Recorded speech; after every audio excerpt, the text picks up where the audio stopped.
Well, there you have it, the Mosquito Magnet's fast blinking light of death and aggravation. That's right, the Mosquito Magnet is not working again. Hello, this is Ben with the DIY Homefront, and I got a lot of praise out of you guys for the last time I worked on my Mosquito Magnet, and hopefully I can get it going quick this time too. So I just thought I'd backfill you in on some things. Well, it's probably been about a week and a half ago I noticed that it wasn't on. So I checked the propane tank and it was empty. Well, I've got 4 propane tanks, partially because I like to grill out and partially because we live in a hurricane area. So we keep extra propane tanks in case the power were to go out. So long story short, I put the new propane tank on the Mosquito Magnet, and after 15 minutes, I got that fast flash of death. So I just went out there and took that tank off of it and put another tank on it, thinking maybe it was a tank. 15 minutes later, I got that fast flash. So then I turned the propane tank so it was down to the halfway level. And once again, I got that fast flash, that annoying fast flash. So that's when I knew I was going to have to do some work on it. And that's where we're at today. So keep watching, and with any luck at the end of this video, it'll be working. I'll leave a link at the end of this video for how I repaired the Mosquito Magnet last time. Now I don't have a whole lot of parts for this. So I've got the CO2 cartridges that are about $1 a pop, and this $40 piece that also is an adapter. Way too much for this. And this is what they say we're supposed to do. I'm going to turn it off. And it must be a common problem because it's got this little bicycle tube thing that you're supposed to screw off. And that's where this goes. And it simply screws on. And then what we're supposed to do is screw this on. This is the filter that's inside of it that can get clogged up. So if this is clogged up, that CO2 cartridge is supposed to blow everything out. And additionally, it's going to clear out any other blockages in the path the propane might take throughout this Mosquito Magnet. Well, to use the CO2 cartridge, all you have to do is just screw it onto this adapter. And I can hear that, and that has gotten extremely cold. Well, the CO2 cartridges didn't come with any instructions, but I'm going to go ahead and turn the machine on because I want to make sure the solenoid opens up that allows the propane to go through the machine. Well, I don't know how long this should take, but the CO2 cartridges are one-time use. Once you puncture them, they're no good.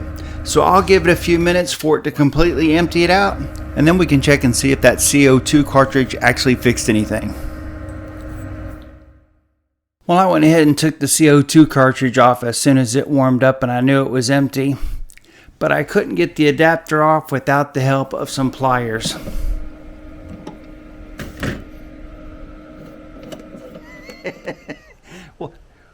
Well, it would have been nice if that had fixed it, but it didn't. So I guess it's like last time. I got to take it apart and try to figure it out.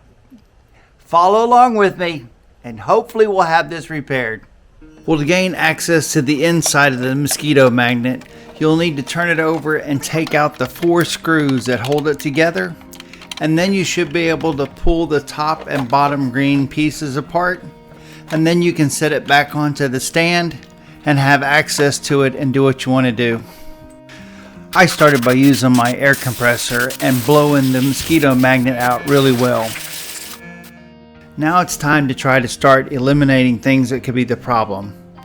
Let's just make the assumption that the CO2 cartridge cleaned out the filter and the path that the propane went through. Then the next easiest thing to check would be the igniter, because it's easy to access and it's something we can actually see get hot and tell that it works. So this is the igniter, and it's held in place with one Phillips head screw. And all you have to do is just watch the tip of it when the machine's running, and you should see it glow red. If it glows red, it's working. If it doesn't, we got a problem. So I have the igniter positioned outside of the green case near the on-off switch, and we'll run it through a cycle and see if it ever gets hot.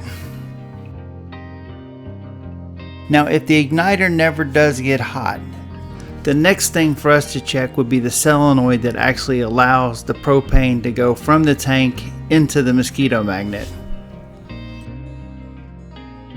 But our first problem is going to be that igniter, because it never got hot and the mosquito magnet ran through a complete cycle, and all we have is a fast flashing red light. Well, the next step for my troubleshooting process was to get my voltmeter out, put it on DC voltage, and check to see if there was any power coming from the two leads on the circuit board that went to the igniter. Well, I could see it on the voltmeter and it registered a little over 16 volts. So there is power to the plug that goes to the igniter. Next, I'll plug in the igniter, and then I'll use the voltmeter and see if I can read the same levels on the other side of the plug. That means I know that there's actually power going to the leads that go to the igniter. And once again, it's just a little over 16 volts. Well, without the igniter working, there's not a whole lot of options for us to check. So I'm going to get online and I'm going to order an igniter, and when it comes in, we'll put it in the mosquito magnet and we'll continue with our troubleshooting until we get it to work. Well, I got some mail today. Where I left off is we had a bad igniter. So I went online and I found one and I ordered it. I want to say after shipping it was around $35. So now we need to plug this thing up and see if it works.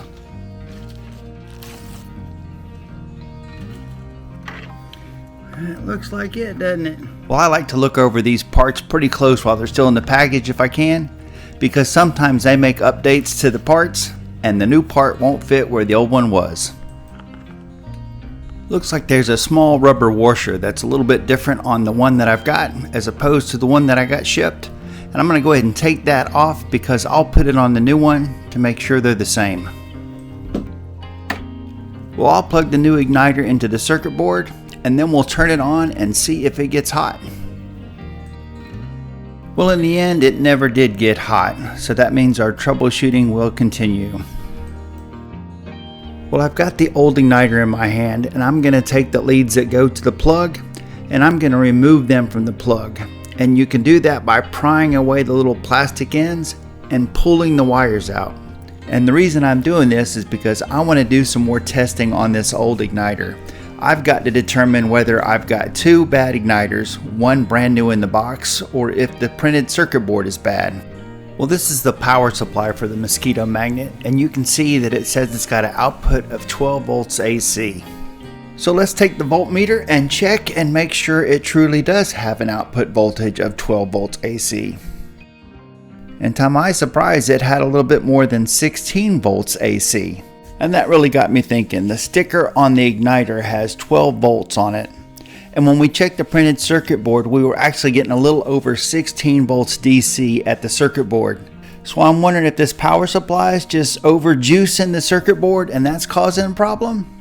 Questions. So I decided to take another look at the circuit board to see if maybe there was some burn up components. If it was getting 16 volts AC instead of 12 volts AC, maybe there's a problem there. And then when I flipped the circuit board over, it was so obvious. I didn't get the igniter plugged in correctly. I only had one of the pins plugged in instead of both. I wish I could say something different, but it seems like 9 times out of 10, human error seems to be one of the biggest problems with things not working right. And that is just my fault. I couldn't see where I was plugging it in and assumed I had got it plugged in right and didn't. So let's plug it in correctly and run it through another power cycle and see what happens. Well, there it is. The new igniter did fix the problem. I'm going to turn it off and we're going to put everything back together and then we'll go give it a try. Well, if you're wondering what I did with the old igniter once I had the leads out of that plug, I took it to a car battery and touched it to the terminals. I was trying to see if the 12 volts of the car battery would make it operate correctly to determine if maybe that 16 volts was too much. But the igniter didn't get hot. It was broken. I just wanted to let you know as far as troubleshooting goes. That was another way I could check the igniter against a 12 volt DC power source. Now that I think we got it figured out, let's put this back where it was and turn it on.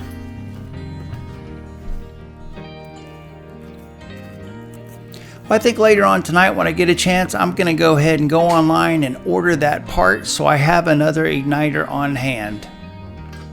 I had almost forgotten. My little dog Rascal decided to help me out. Well, I feel a lot better about this repair. I thought I knew what the problem was and I ordered a part.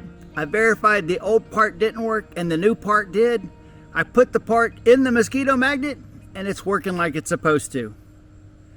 I hope this video helps you guys. There's a whole community of us out there that try to keep these mosquito magnets working, and they can really be difficult. So, like and subscribe. Check out my playlist, including the mosquito magnet, and I'll see you in the next one.